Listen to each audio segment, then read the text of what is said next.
of God. So for me, I say I'm a child of God. If people say woman of God, I said, I don't even ever want to grow up to be a woman of God. I want to remain a child of God. You don't want that nomenclature. I don't want that. I don't want to be a woman. Womanhood means I've become independent. I'm liberating myself from God. I want to remain a child in his hands. So we are all children of God. So if you're molesting a child of God, if you're killing a child of God, if you're hurting a child of God, God is not happy. Yes, ma'am. So what can we do? There was like 9 of them. 7 of them had gone through domestic violence. Wow. I did not even know. I was not aware. It was when I brought them in and said, hey guys, this is what we're raising awareness for. This is what this pageant is about. They now started sharing their stories. I was like, oh my goodness. So this is a bigger problem than I thought. So when I realized it was a bigger problem than I thought, it was just beyond awareness.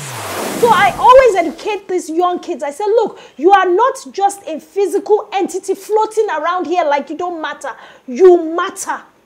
You are very, very valuable in the grand scheme of things. Wow. You have a purpose. And if you don't identify that, understanding that you are a child of God, that is connected to a God that can help you access everything that he put on the inside of you, you're just going to go through life normal, like you're normal. God doesn't do normal.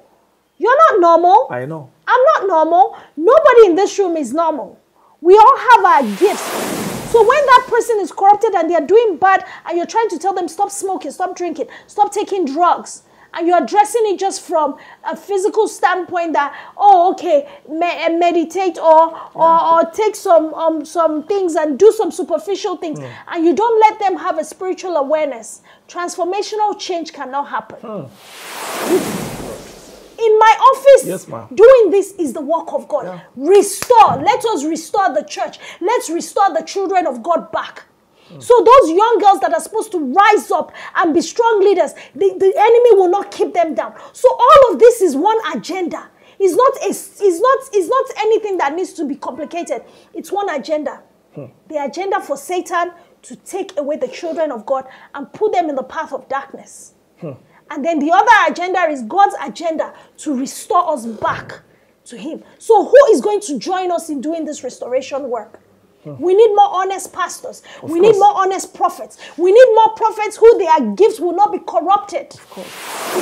Because of the environment. We are a product of our environment. And we're also a product of where we came from. So nature versus nurture. So the nature of a person, who God created him, and then the environment that nurtures that person. So you put a good person in a bad environment, over time, the goodness will gradually be taken out of that person. The goodness will decline. It will decline, and the bad will thrive. So how many parents can God say, I trust? God gave you these children. MOHBAD'S case. We say that. If I'm going there. God gave you a child, a special child. A special child. And you just mismanaged it. And a lot of parents are mismanaging because when we are born, we are all glorious children. God sent us here, each with his own level of glory, of course, because there are levels to this thing. Yeah.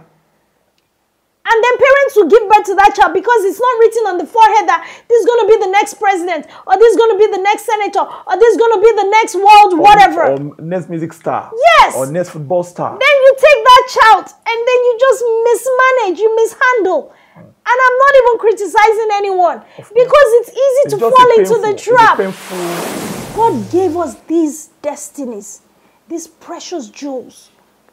No matter what your economic situation is, you are rich, you are poor, you are middle class, you have a child in your hands, God holds you to high responsibility. And you know the irony of it is, we will all answer. We will all answer. What did you do with the life of that child? Just like we'll answer, what did you do with Jesus? Everybody will answer what they did with Jesus. But for parents out there, don't think for a moment that you will not answer for the lives of your children. You will answer. You will answer. You will. Because it's an assignment. You have that child. It is an assignment. Then the other education is intentional learning. You have to build yourself. You have to work more on yourself than you work on a job. So any young person out there looking at it, you're on a job, you have a salary, that's good. Why are you working more on yourself than you're working on your job? Are you building yourself up? Are you becoming more? Are you just going to a job every day, clocking in and clocking out and getting a salary, but you're just remaining in the same position you were many years ago? You have to develop yourself more than you develop on anything you're doing. Even me as a PhD, I'm working on myself more and more because I have to become more. Because you don't get out of life what you want, sir. You don't get out of life what you want. You get out of life who you become. You get out of life who you become. Who you become. Eventually. That is it. Life will only give you what you have become.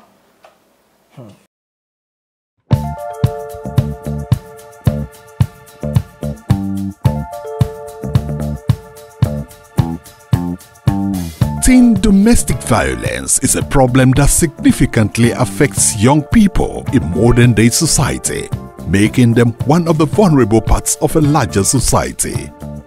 This emphasizes the role played by child protection service enthusiasts and law enforcement agencies in safeguarding such vulnerable children for a greater adult life. In Nigeria, teen domestic violence is alarmingly prevalent, as several media reports in local newspapers indicate high rates of abuse within households across the country. It is the same problem in the larger African society. However, due to factors like underreporting, social stigma, and cultural influences, the true magnitude of the issue might be underestimated.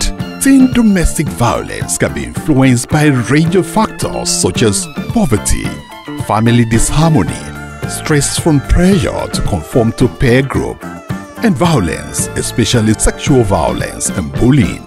They are major problems facing modern adolescent community. Other factors responsible for this lifetime societal problem are mental health challenge, poor parental care, emotional injury, and substance abuse. Beyond that, family, education, mood swings, bodily features, personal health challenges, adjustment to social environments, and moral principles are some more factors to deal with in developing a credible adolescent society in Africa. These factors contribute to power imbalances within the teen dating community and equally increases the likelihood of violence among young people. Teen domestic violence encompasses different types of mistreatments, which includes acts such as hitting or using objects to harm the victim.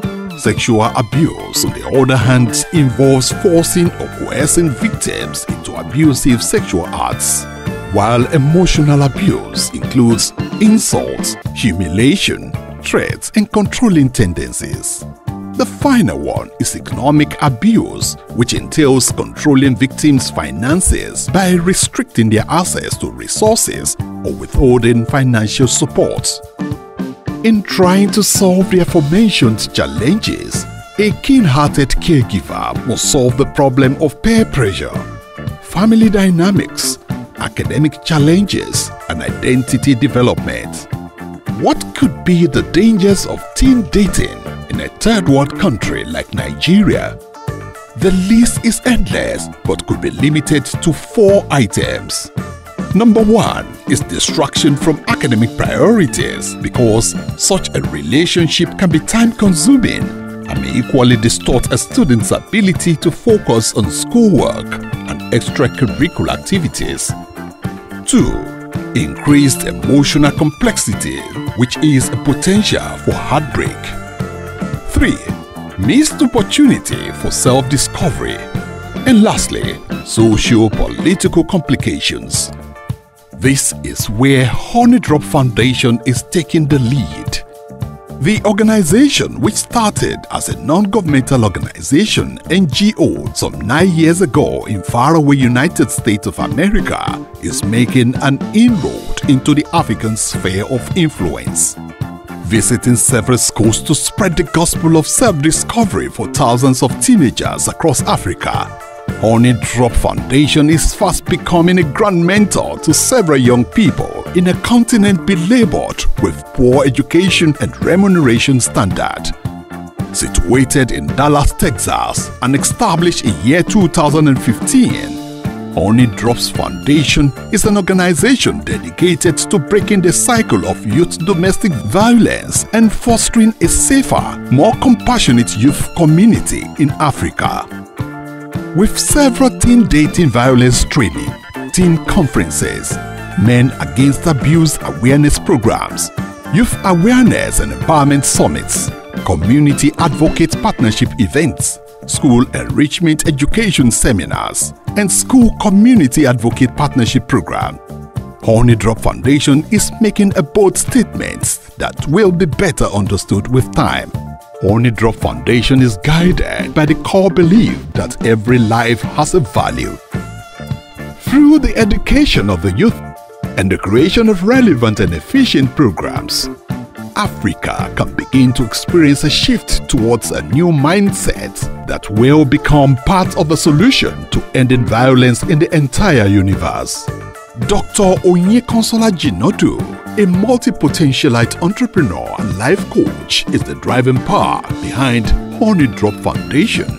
And because she understands the power of transformative education in the lives of young people who are in the large bracket of the Citizen Index, she is on the verge of setting in motion one of the most sophisticated mentoring movements in Africa. Dr. OJ has fondly addressed cares deeply about the fate of education sector in Africa, and that's the main reason for Honey Drop Foundation Africa HDFA, the African arm of Honey Drop Foundation. Dr. OYINKANSOLA JINADU, also known as Dr. OJ, is a philanthropist, public speaker, educator, author, entrepreneur, and mother of 3 boys. She obtained a Bachelor of Science degree in microbiology from the University of Lagos, Nigeria, and later got her Master's of Science degree in psychology from the University of Phoenix, Arizona. She recently completed her doctorate degree of philosophy in humanities from the United Graduate College and Seminary International. She is a woman of many parts and author of several books and solution-based documents. She is a visionary and creator of initiatives and events that benefits the global community and equally provides solutions to domestic violence and other forms of relational violence. Dr. OJ has spoken on several stages locally and internationally, including the famous Women in Management Business and Public Service WIMBIZ, promoting the Honey Drop Foundation, a 501c3NZ non-profit organization.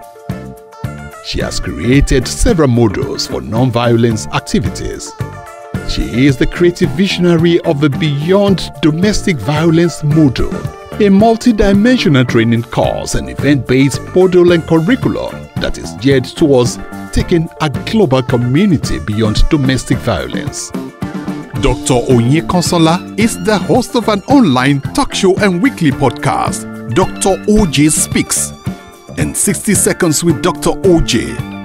The platforms offer faith-based conversations on real-life stories, experiences, tools, strategies, and education to help solve problems of humans by our own stories, in our own voice, and by our own solutions. Her motto for Honey Drop Foundation Africa is to elevate, educate, and empower. She was recently in Nigeria to lay the foundation for a boot camp in Ibadan, Oyo State, where young people will be inculcated into several motivational activities to break the cycle of domestic violence from ground up. Her visit to the 60-year-old Ibadan School for the Deaf at Ijokodo area, where she gave food and cash donations and equally shared her dream with the management, was the hallmark. She equally visited the Omoyeni Home for the Blind, the Adishola area of Orita Akperin, Ibadan, Oyo State, where she equally donated in kind and cash among other places. Honey Drop Foundation Africa promises more for Nigeria and Africa as a whole, especially for the development of our youth in days to come. Find details in this report by Asabe Africa TV. Enjoy.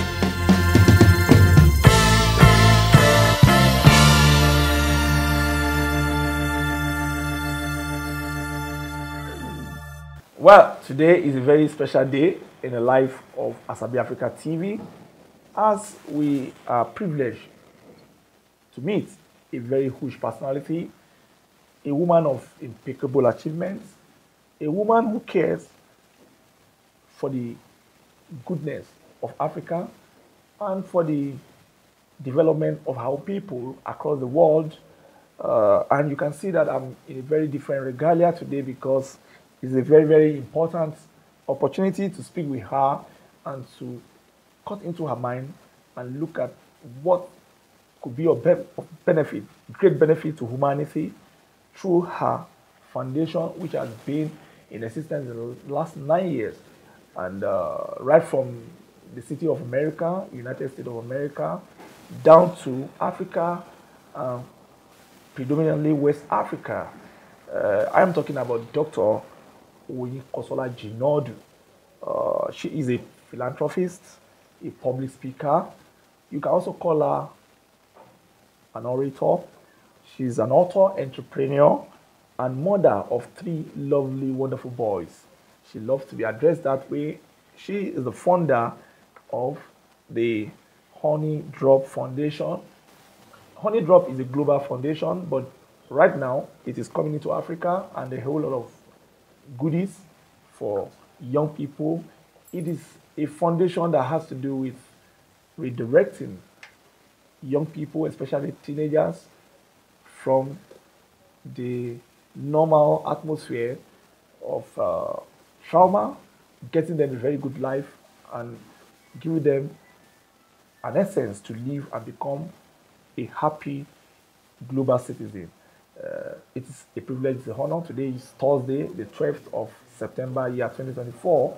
And coincidentally, it's just a year after the demise of Promise Ilerioluwa Aloba, the popular hip-hop artist called MOHBAD. Yes, MOHBAD is a case study when it comes to family issues, when it comes to young people, developing a young person, and the accident of nature that happened is a very big one that is still going on in the media, going on across the world, and we're treating it. And that is the reason we have people like Dr. OYINKANSOLA JINADU, PhD here. Good morning, madam. Good morning, sir. Good morning. I'm very honored being with you today. And, you know, I think you've been around from the United States in the last 2 weeks.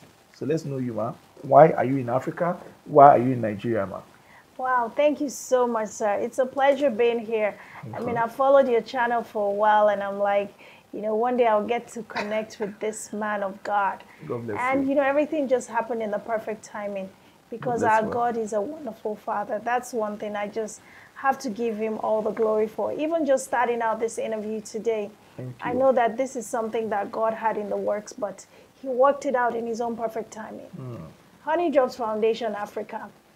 You know, Honey Drops started out as just a desire for me to raise awareness to an issue. It wasn't even anything I knew how to do or what to do about it. I just knew that I was burdened by seeing people go through situations that they seemingly had no control over. And another human being lording over them. For me, that's injustice. Who made you, who gave you that authority? And the part of it was nobody was saying anything about it, because we come from a culture of, first of all, silence. Don't talk. If you talk, you know, what are people going to say? We come from another culture where we shame ourselves. Stigmatization. Yes, the victim is stigmatized. MOHBAD was the victim. But look at all of the things that he had to go through, his family had to go through, even though they were the victims of the situation. We come from that culture. And we also come from a culture where we are looking at the church, because I'm a child of God, I'm a Christian. We look at the church as a place where people are supposed to find solace and security. Wow. But that's not there. So I'm like, if the pastors are not saying anything, a woman is being killed, another woman is killed, another one is beaten and battered, children are being raped, there's incest, everything is happening. And pastor will tell you, let's pray about it. Let's do deliverance. Let's not talk about it. Stay there. I'm like, what? In which world, in which universe is that even right? In which universe is that normal? Which God are you serving, telling you to do this to his children?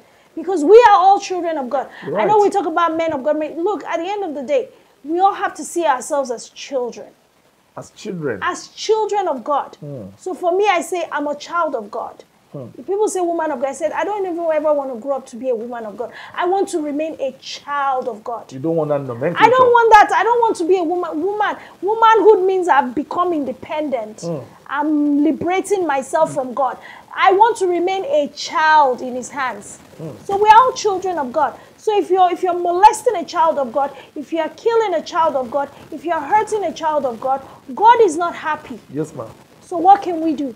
So we started out with awareness, just to let people know. So I said, what can we do to let people know? Let's do something unconventional. Let's do a beauty pageant. Ooh. So I hosted the very first beauty pageant in 2016. Wow. It cost a lot of money, very, very foolish of me. But that was it. And the beauty pageant, the purpose of it was to raise awareness, to say the cause behind this beauty pageant is domestic violence. So the beauty pageant was a vehicle for the awareness. Yes. And to now find out that all the ladies that now enrolled in the beauty pageant, there was like 9 of them. 7 of them had gone through domestic violence. Wow. I did not even know. I was not aware. It was when I brought them in and said, hey guys, this is what we're raising awareness for. This is what this pageant is about. They now started sharing their stories. I was like, oh my goodness. So this is a bigger problem than I thought. So when I realized it was a bigger problem than I thought, it was just beyond awareness. After the beauty pageant, we now went back. I went back and said, what can we do? That was when we now set up the nonprofit. Wow. In fact, we set up the nonprofit that year after the first event. So we had started the work before we even got the organization. Wow. The event came before the name. Yes, because I was just like, I just wanted to do something. When I did that first beauty pageant, my dad came from Africa. He came. My parents were there. It was such, I was like, I'm doing this, for a cause. At that time, I did not even have a nonprofit. I didn't have an organization. I didn't have a business. I just wanted to raise awareness. So I brought a lot of people together, designers, so many people, African Americans, so many different countries from Africa were represented. And we started. And after that, the birth of Honey Drops Foundation came. I want to go into your vision statement, because there's a mission statement, there's a vision statement, but let me go into your vision statement. Something caught my attention, and I think it's very, will I say unique? But at times, I don't know. But let's read. It said, we believe that we are on the face of the earth to help people adopt a new mindset and develop practical real-time tools and strategies to living a purposeful life beyond domestic violence. We believe God called each person to accomplish a specific purpose in life.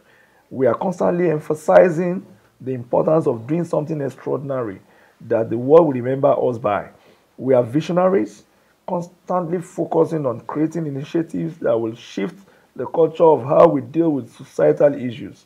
We take unconventional approaches that touch the core of domestic violence without focusing on negativity, but building bridges to take us beyond domestic violence through education, business, spirituality, and positive psychology. Now, among these 4, education, business, spirituality, and positive psychology, I'm very shocked at spirituality. Why did you put spirituality in there? Because that is what a whole lot of people are silent about. They talk about the whole thing, get out of your problem, read good books, listen to good music, I'll say with good people. And the other side, this spirituality is always missing. So I'm surprised that you're putting it in your own strategy towards healing young traumatized citizens. Why? Amazing. I love that. So when I went into my doctoral program, I was tasked with the for my thesis, to create a solution to a problem. You know, as a PhD holder, that's what we're supposed to do. So my thesis centered around creating an adaptable solution for domestic violence, because I was already working on this project. Oh, wow. So that was the focus of my work. So even being in philanthropy and being a PhD holder, I'm a PhD entrepreneur now. Wow, so everything wonderful. that I do is I love creating. that. I'm a PhD entrepreneur, creating solutions to problems.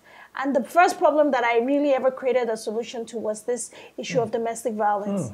And I thought about it that if we are going to solve a problem that has existed for many years, it's like trying to uproot a stronghold. The only way that we can do that is go back to our true nature. Okay, wow. If a person is not aware that they are spiritual beings, that their spirit is in control of the decisions that they're making as physical entities, then there is no transformational change that can happen. The devil will tell you, oh, don't worry, you're just a person. You're doing what you're doing. It's not your fault. You're addicted. Oh, you're just an abuser. You're just a wicked person. No, you are a spiritual being who is created by a spiritual God. And any choice you make, either for good or for bad, emanates from your spirit. Transformation starts from the spirit. And if people are unaware that they're spiritual in nature, how will they ever really change and become better? Anything that you tell them to do or that they do will be superficial at best. But when a person is aware that I'm a spiritual being, I'm responsible, I actually am connected to a source. Spiritual awareness. Yes, I'm actually connected to a source who is God. And I'm going to answer to him. I will want to do better. Or let's say, oh, I'm aware that I'm a spiritual being. And I'm actually allowing my nature of God to be tainted by the enemy who is the devil. Then I'm now aware that, oh, devil, you're there. Okay, I'm aware, I see you.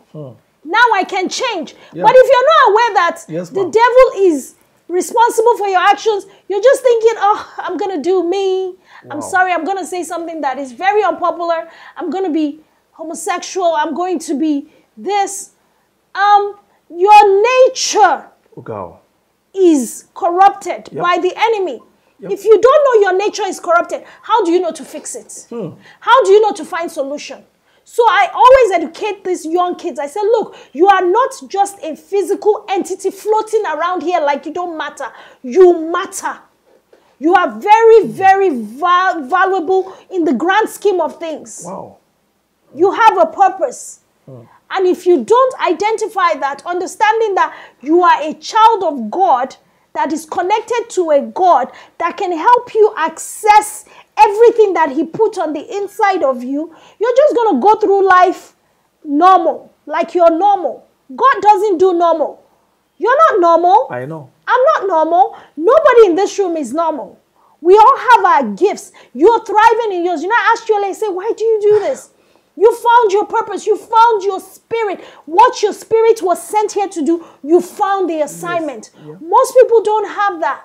So when that person is corrupted and they're doing bad and you're trying to tell them, stop smoking, stop drinking, stop taking drugs, and you're addressing it just from a physical standpoint that, oh, okay, meditate or take some things and do some superficial things, and you don't let them have a spiritual awareness, transformational change cannot happen. You can have superficial change over time that they'll tell you, oh, if you do things a certain way over a period of, no. But transformational change happens when a person is spiritually aware. Now, that spirit man will rise up to do better. But if the spirit man is unaware, he'll just be there, like zombie. Monkey see, monkey do. Monkey see, monkey do. A monkey just eat banana and just live his life. Yes. You know, it's a very huge, can I call it, industry. The rate of injustice, you know, among young people, from the real basic, the LCM of family, to the school environment, to the society. You look at situation whereby young people are abused right from very tender age. Yes. You look at the newspaper, you look at the online, you look at the TV, the whole of stories about rape, about teenage injustice and all that. Then you look at the school environment whereby a very brilliant student is being taunted by a lecturer that if she's not going to open up for him to have sexual intercourse or mundane relationship with her, she's not going to make her papers. A whole lot of that is happening in Nigeria. Recently, I think there was a university, I think in Enugu, whereby a lecturer was exposed that every time that most of the young female graduates have been victims, they have to give him in a head or whatever before he could mark or give them result and all that. Your organization, how do you think your organization can rescue young people from this kind of trauma, from this kind of vices of, you know, societal problem of, you know, having, you know, destroying people's life, injustice in the young people's sector?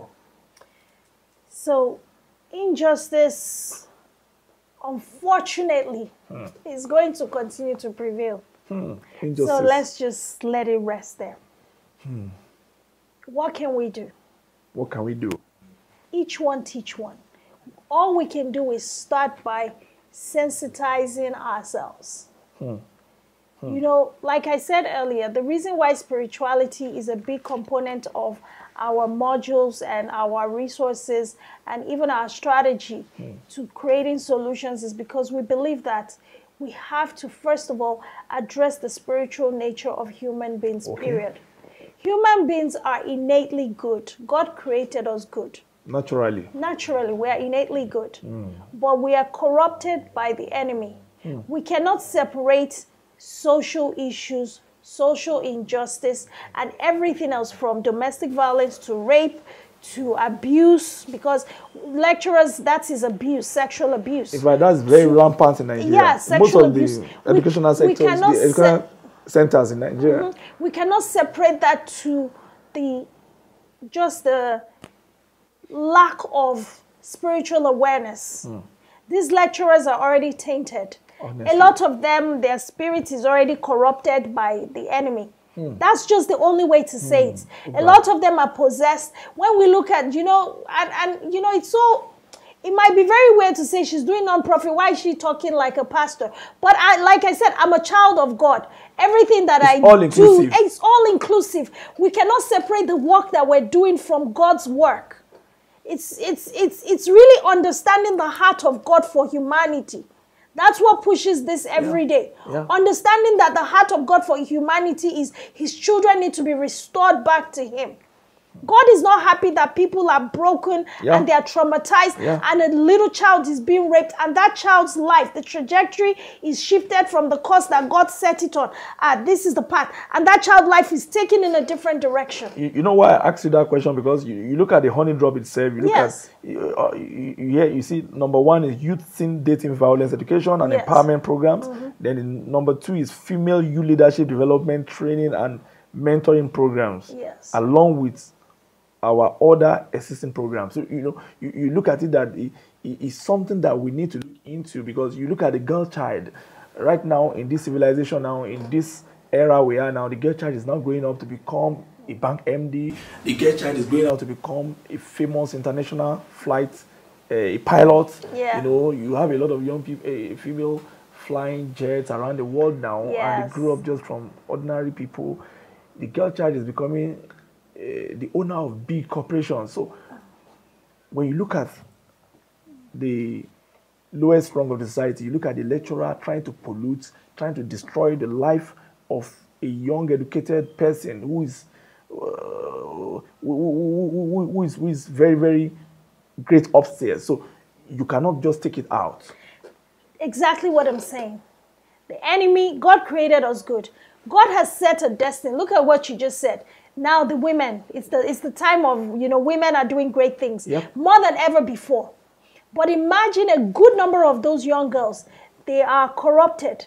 Now the trajectory is changed. So that girl that was supposed to now rise up and be a captain of industry, that was supposed to be a fighter pilot, that was supposed to be a billionaire, trauma will take you from going down that path to another path, but for the grace of God that will restore. So that is what it is. So now the enemy is using every tool in his arsenal. He's using parents, he's using family members, he's using educators, the people that are supposed to be entrusted with the destiny of these children. Even pastors. Even pastors. Anyone that can come in proximity with this child. If you don't get the child when they are babies and they are abused and they change the path of their life, and then the agenda that God has for them is thwarted, and fortunately some of them, or unfortunately a lot of them, let's just say 8 out of 10 will not come in contact with someone who will be able to restore them back. And heal them. And heal them. So they go around, they are broken.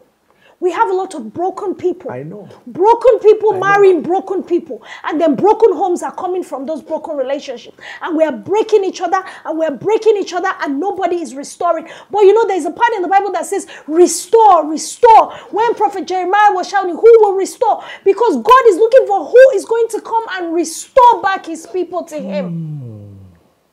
Who's going to restore his people? And God told Jeremiah, he said, but because I knew you, I have called you.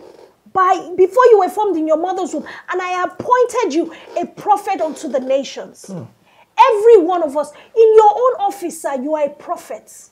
You are doing the work of God. Thank you, Lord. In my office, yes, ma'am, doing this is the work of God. Yeah. Restore. Let us restore the church. Let's restore the children of God back. So those young girls that are supposed to rise up and be strong leaders, the enemy will not keep them down. So all of this is one agenda. It's not anything that needs to be complicated. It's one agenda. The agenda for Satan to take away the children of God and put them in the path of darkness. And then the other agenda is God's agenda to restore us back to him. So who is going to join us in doing this restoration work? We need more honest pastors. We need more honest prophets. We need more prophets who their gifts will not be corrupted. Of course. Because a lot of prophets, their gifts have been corrupted. I know. Fortunately, God will not take it back. He will leave it with you because he already gave you the gift. But the enemy, what he can do is corrupt it. Corrupt it. He can't give the gift. The enemy does not give any gift. All our children, they are gifts in our hands. Of course. They come to this world with gifts to be huge, to be great. Great destinies. To be great destinies. But guess what? The enemy will see that and say, okay, what can I do? I can't give the gift. I can't take it away. But I can corrupt it. I can cause that child to be raped at birth. I can cause a lecturer to molest that child. I can cause a pastor to molest that girl. And then that girl now starts to see herself other than what God sees her as. And then she starts going in a different path. Society is corrupt. Everything. I can take someone's gift and say, okay, you have the gift of singing. Look at MOHBAD. Yeah. Great gift. Great talent. One of the most... And I can take that child and put him in a family where they will not nurture him and put him in the way of God. And the devil will say, good, now I got you. That gift that God gave you to shine and be a light in the world, I'm going to turn it into darkness. And even while he was fighting to get out of that darkness... Calling for awareness. Before he could get the help he needed, what happens? Take them out. The enemy will take you out quick so that you don't come to the place of restoration. And that's why this work is so urgent. I know. And people say, why do you have to go into Africa? I said, because Africa needs this. Africa needs you more than... Africa needs me more than they need me in the US. Yes, the US needs me. But the reality of the matter is we started out in the US, but the heart of God was for us to bring it back here to cause restoration for our children. So now we started out, we said, okay, those 4 pillars, why did we establish those 4 pillars? Yep. So that way we can actually break the cycle from the bottom up. So that let's start from the young kids, the teenagers. Let's resensitize them. Let's educate them. Let's awaken their spirit man to know that, look, you're a spirit being. Look, positive psychology. How do you see yourself? Understand that your life is a business in God's hands. When you start out, you're a business for God. He says, come to this world, be fruitful. Business, multiply, increase, profit, replenish the earth. Do good, subdue, pull down those things that are going to hold you back, and then you have dominion. Dominion. That is the agenda, dominion. Dominion. So if we don't, you're dominating, right? Yes, ma'am. I'm supposedly dominating, right? Yeah, in your sphere of influence. Well, we cannot be the only ones. Everyone has to dominate. We are all created to rule and reign in life. So when we look at the society, the economy, it is what it is. But I tell you this for a fact. We can all rise out of it. It just depends on... We can all rise out of it. We can all rise out of it. And I don't say this to be insensitive, to say, well, you came from America, you don't know what's going on here. The reality of the matter is, whether you are in America, in Europe, in Africa, a lot of hardship is happening in the world. Do you know there are homeless people in America? In fact, when we started seeing some homelessness is a huge thing. Yes, in America, you think a lot of our youth thinks that America is a rosy place. Poverty is huge on the streets. But in every society, everybody gets to choose what side they get to be on. In every society, everybody has to choose. In every society, the side you want to belong to. Yes, we go there as immigrants. We have to start from ground zero. Some of us didn't go there with politician money. Can you imagine? Some of us didn't go there with politician money. We went there with the sweat of our parents, so we had to start from the bottom. There was no privilege. There was no advantage. Only the God advantage. Only the God advantage. Yeah. No silver spoon, no diamond spoon. When you leave these shores, I said if I had stayed in Nigeria, maybe I would be one big time, big shots, everything now. But I give God the glory because I would have been very, very unaware of the reality, and maybe this work would never have come to life, right? You're right, man. So I believe God took me away to build me up from scratch, so now I can understand and have a relationship with Him. I was born into a CNS church. Yeah, that's a and I'm so proud of that because my parents, my dad was a Muslim growing up, and he became a Christian. Now he's the head of a church. In fact, he was just inducted as the chairman of their district. I don't know how that works. And I'm so proud of my dad. He's doing great work for God. That's a great in CNS, he's doing great work for God in CNS. Yeah. God took a Muslim man from a Muslim family background into Christianity, making him the head of a church. Who else can do that but God? God Almighty. Who else can do that but God? So the reality of the matter is, that foundation allowed me to now go through hard times in the US, and there was no other place to look other than to cry out to God. And that built that relationship.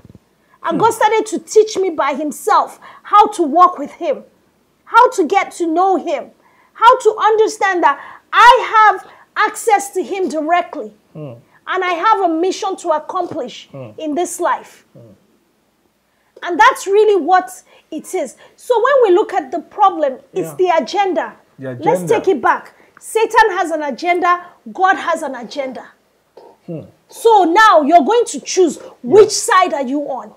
Are you going to restore the children of God that are lost back to Him? Or are you going to encourage the devil and join him in pulling them down? How do we join him? Pastors that will tell a woman that is being abused to stay in that marriage. I'm surprised. Pastors that will hide behind Bible to hide religious issues that are happening in the lives and say, oh, a child was raped.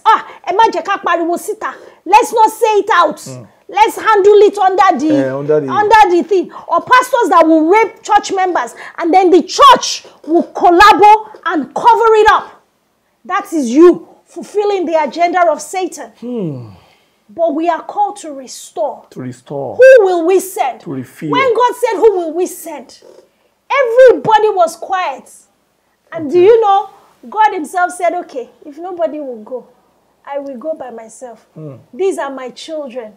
So when people talk about Jesus coming, that's God. Because I and my Father, we are the same. When nobody accepted to come, He decided, okay, if nobody will go, I will go because I need to restore my children. So Jesus has done the work. Now we just have to activate it by doing things like this to fulfill what He started. But I want to come to Nigeria because you said something about society itself. I mean, and when you talk about society, you talk about valuable leaders. You talk about the leadership structure. Your organization came into Africa. This is not the first time. You've always come in, gone.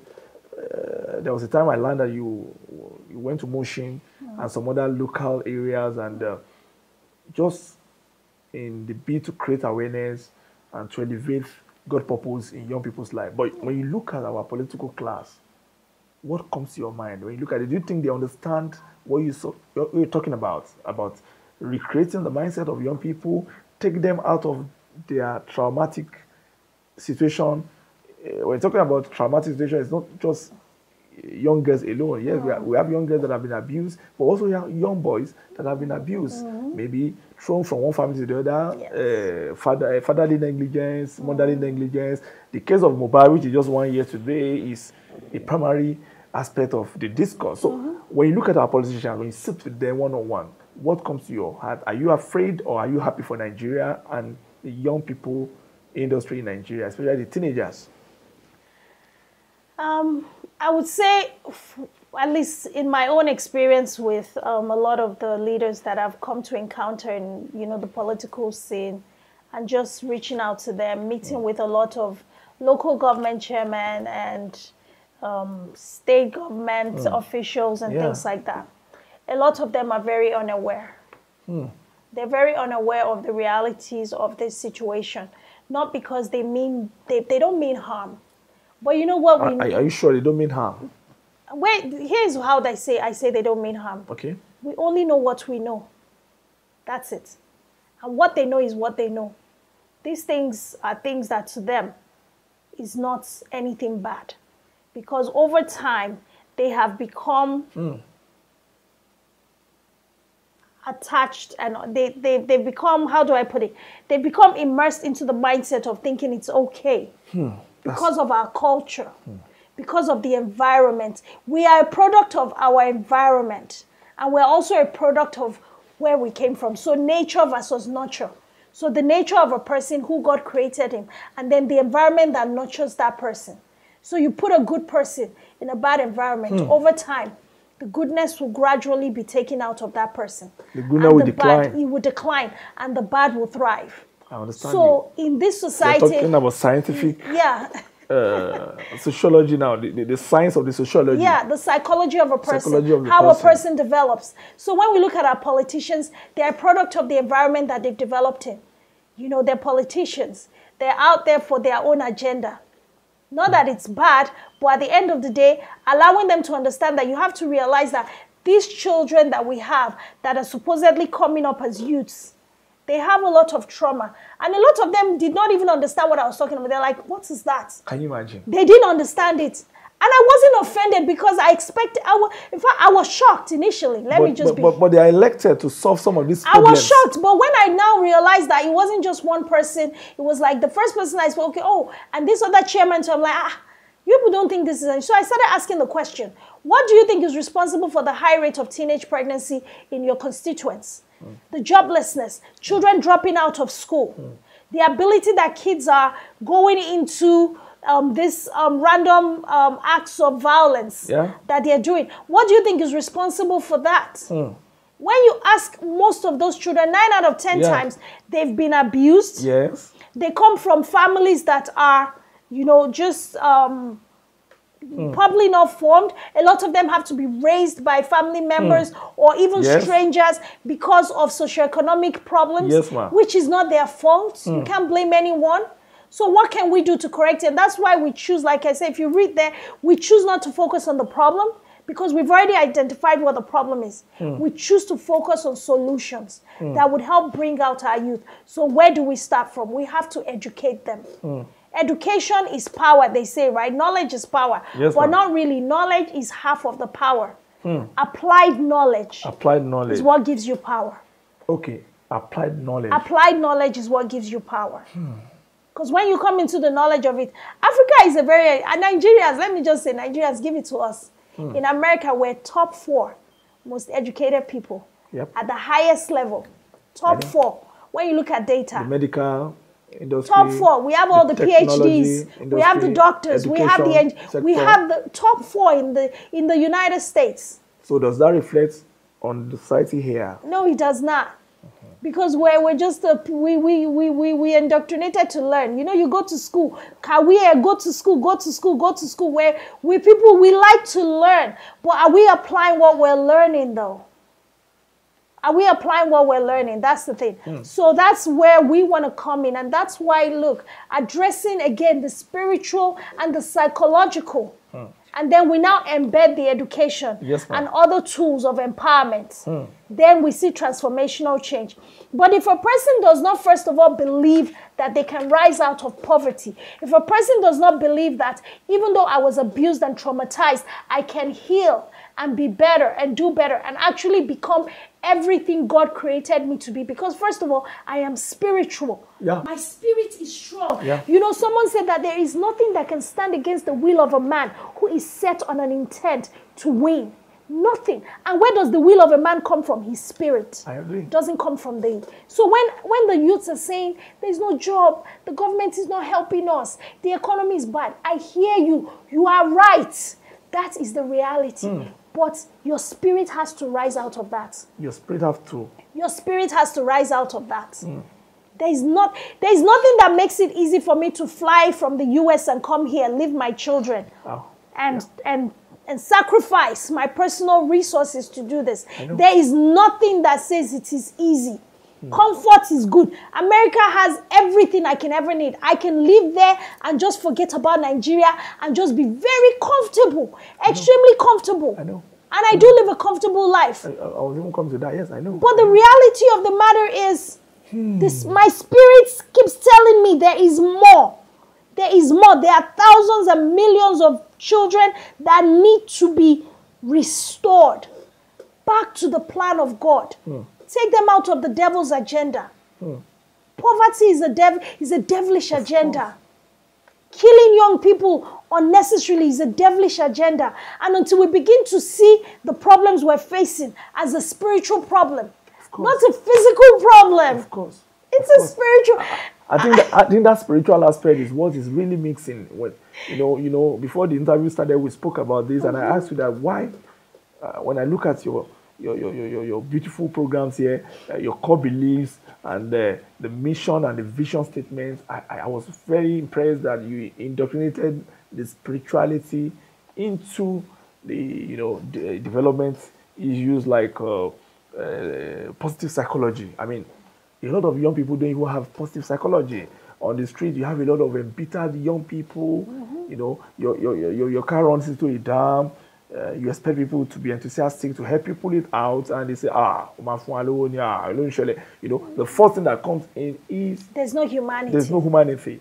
The humanity rate is totally down. You know, the sense of duty is totally gone. Yes. Unlike the days of our fathers, whereby nobody monetized kindness. Today, the young people monetize kindness. They monetize something small as, let me run around, you know. So you ask yourself, what is going on? How can we get out of this? And it's like everybody is just designed to create pain for the next person. The pastor in the church, the teacher in the school, the uncle at home, you know, there is no joy. So when you look at your organization, it's called Honey Drops, you know. Will you say that is the reason why you want to drop honey into their life? Because everything is like bitter. You know, it's so funny. And you know what? Actually, it's prophetic. Prophetic. It's prophetic because my name is OYINKANSOLA. Wow, yes. OYINKANSOLA means honey drops into wealth. God bless you. So when we were trying to choose a name for the foundation, I think I understand now. We came up with I'm sorry, I couldn't connect it quickly. No, that's fine. I know you did. A lot of people don't. We came up with Honey Drops Foundation. And, you know, dropping honey into a bitter situation.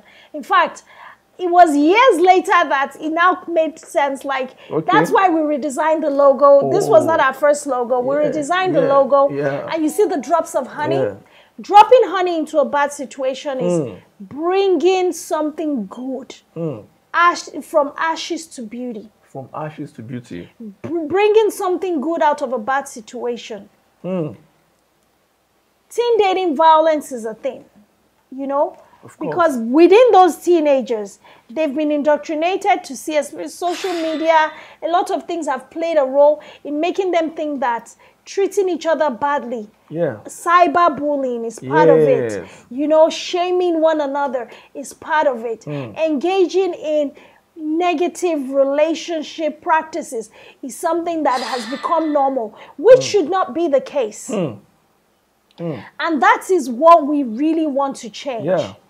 And you know, like you said, spiritually addressing this issue is a non-negotiable for us. You can see on the newspaper now, everywhere you see a man, Ife Yunjoku, has been arrested for allegedly killing his girlfriend, 24, in an estate at Baduri in the Ajah area of Lagos.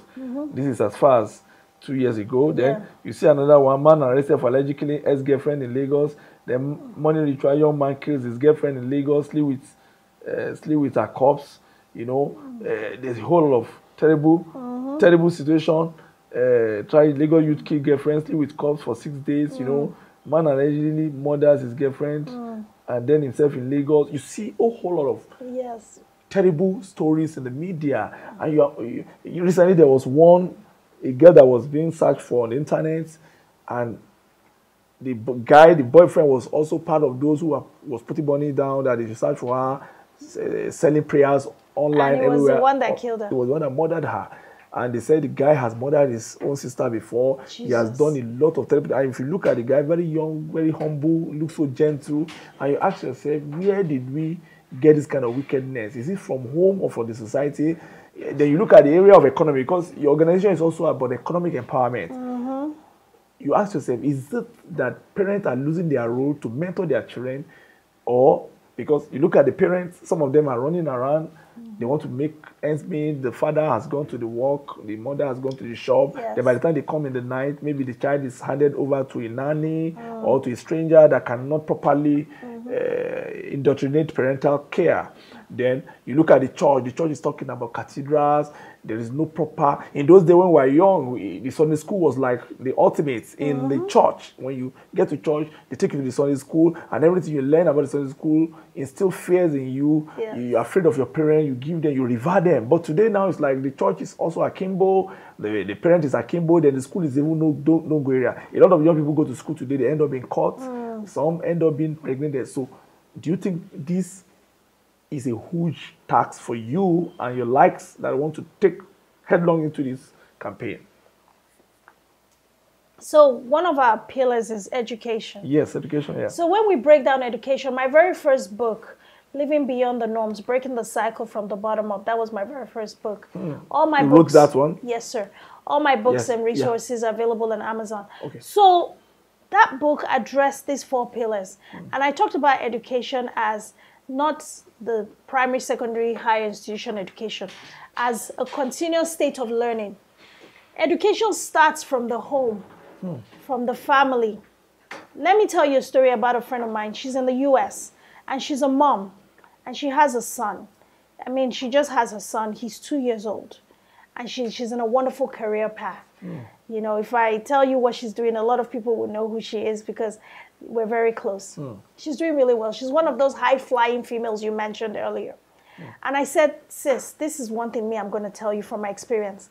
I said, make sure in all things that you do, in all of your getting, in everything that you're doing with this child, make sure that you spend more time with him than anybody else.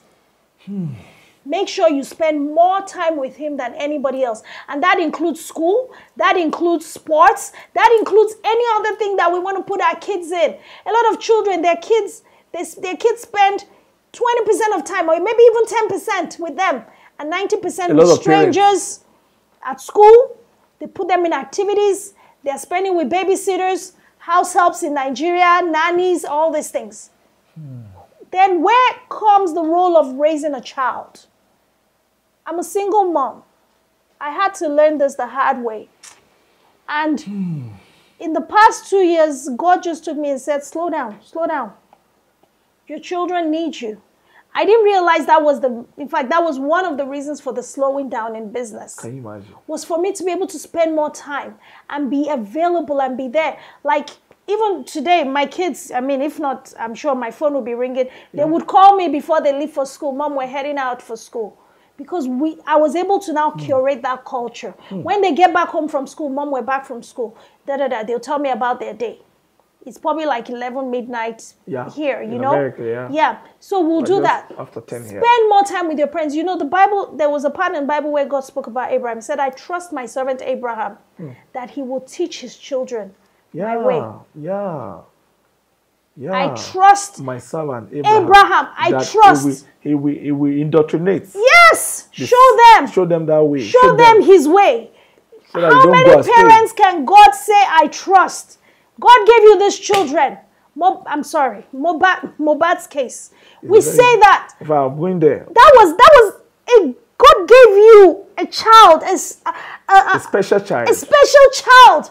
And you just mismanaged it. And a lot of parents are mismanaging because when we are born, we are all glorious children. God sent us here, each with his own level of glory, of course, because there are levels to this thing. Yeah. And then parents will give birth to that child because it's not written on the forehead that this is going to be the next president, or this is going to be the next senator, or this is going to be the next world whatever. Or next music star. Yes. Or next football star. Then you take that child and then you just mismanage, you mishandle. And I'm not even criticizing anyone because it's easy to fall into the trap. It's easy because when you're chasing, you have to eat. You have to take care. You have to do things. It's hard, I know. But the reality of the matter is we have to understand that there are certain things that are more important than certain things. I would rather not have $1 in my pocket, but make sure that before I used to think the dollar was more important. But when God brought me back and said, no, understand this. Let's reverse it. Understand that this work you are doing is important. But you have to understand that your first assignment is to these children. Because if your children don't turn out well, the world will ask you and you will question, you will make this thing, you will make it of no effect. Of course. This work will become wasted if your life is not giving the example it needs to give. So I had to stop. I had to now pay really close attention. I take my boys on dates. I'm like, today is you and I, we are going on a date. Can you imagine? I can't believe and then I'll take another one on a date. Let's go, mommy and daddy, mommy and son. We go on a date. You know, I do that. I had to start creating that culture. If I tell you that is what is lacking mostly in Nigeria now, 90% of parents don't have that beauty of even engaging their children. How many parents? From morning till evening. How many parents can God say, I trust you? I gave you that destiny. I trust you with that destiny. Because God is giving you a whole destiny, a whole human being. He's precious. The devil hates us because of the way God loves us. I know.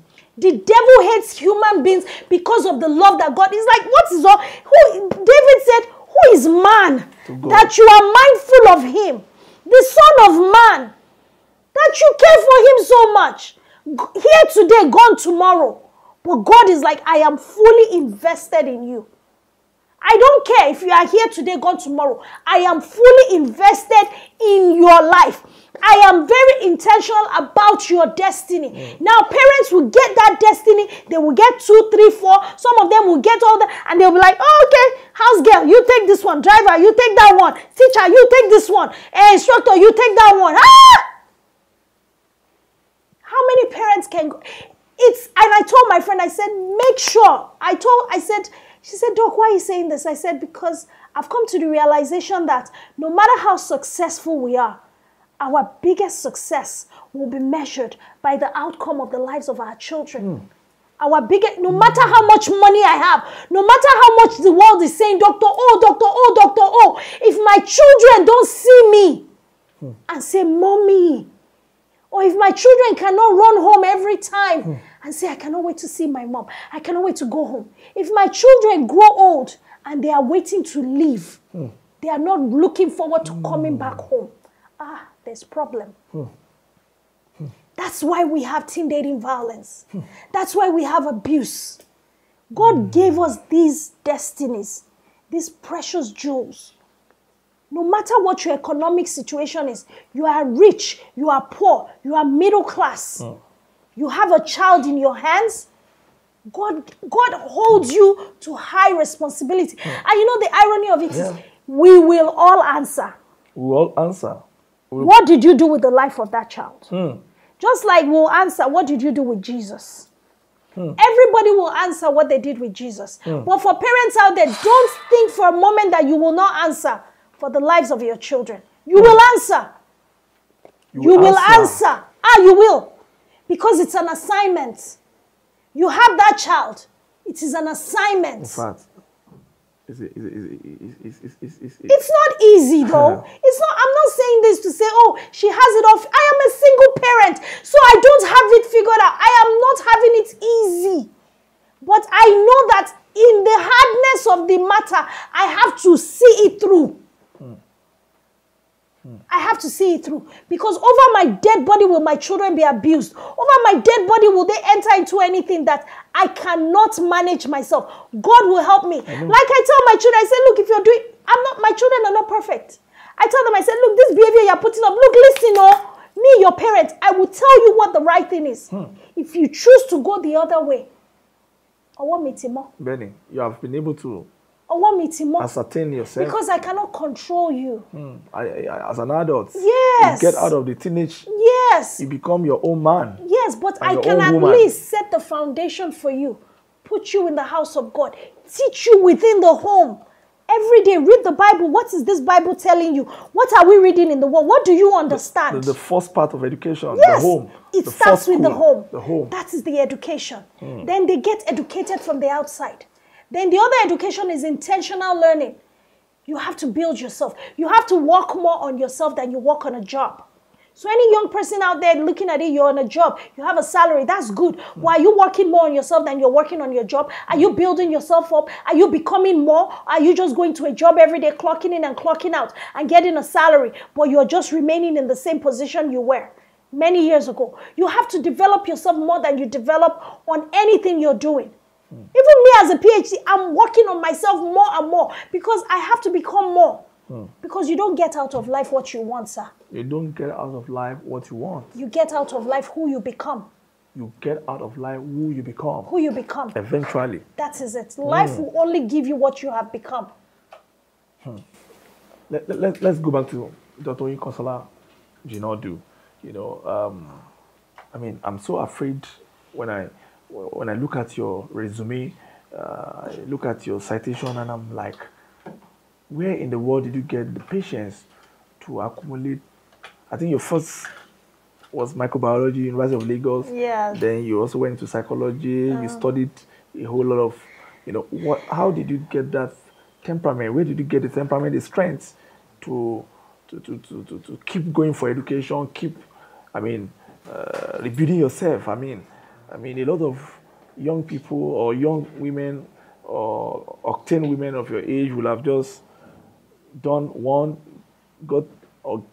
get a high-flying job and just move on, roll on with life, enjoy life. So where did you get the patience to study more and to keep revalidating yourself? Oh, wow. At the time,